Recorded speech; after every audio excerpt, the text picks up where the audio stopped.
Hello বন্ধুরা, তোমরা কেমন আছো? আশা করছি সবাই ভালো আছো। তো তোমাদের সকলকে আমার আরেকটি নতুন ব্লগে স্বাগত। তো আমি জানি ভিডিও কন্টিনিউ দিতে পারছি না, এখনও আমি বাড়িতেই আছি। তো একটু প্রবলেম হচ্ছে ভিডিও করতে, তো তাই যেটুকু পারছি একটু ভিডিও করছি। তো সকালবেলায় ঘুম থেকে উঠে একটু বাজারে চলে গেছিলাম। তো বাজারে গিয়ে একটু শাক নিয়ে এসেছি, কচুর শাক, ছোটো ছোটো কচুর শাক, আর একটু সবজি এনেছিলাম। তার মধ্যে তো তারপরে রান্না দিদি চলে এসেছিলো, সকালে জলখাবার করে দিয়ে তারপরে দুপুরের জন্য রান্না করছিল।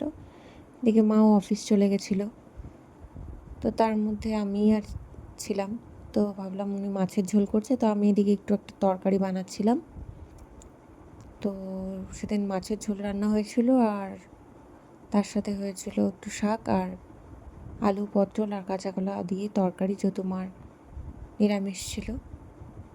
তো ব্যাস রান্না করতে করতে এদিকে দেখছি মেয়ে একটু খেলছিল একা একা নিজের মতো করে। তো দুপুরে লাঞ্চ করে নিয়েছি, তারপরে ব্যাস এটুকুই। টাটা, তোমরা ভালো থেকো, সবাই সুস্থ।